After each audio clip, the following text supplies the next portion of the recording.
meesha la rabo in la tago oo aan tagno oo idaacad ay u ekaysiiso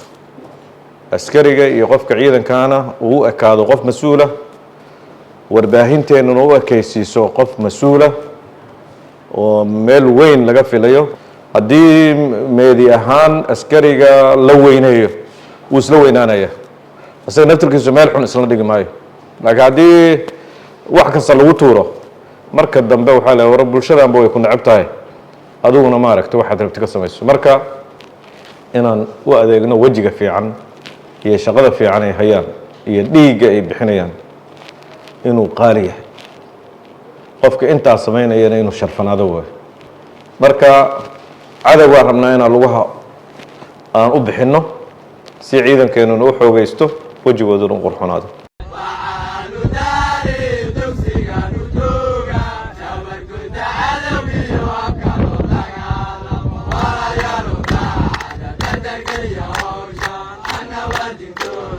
I'm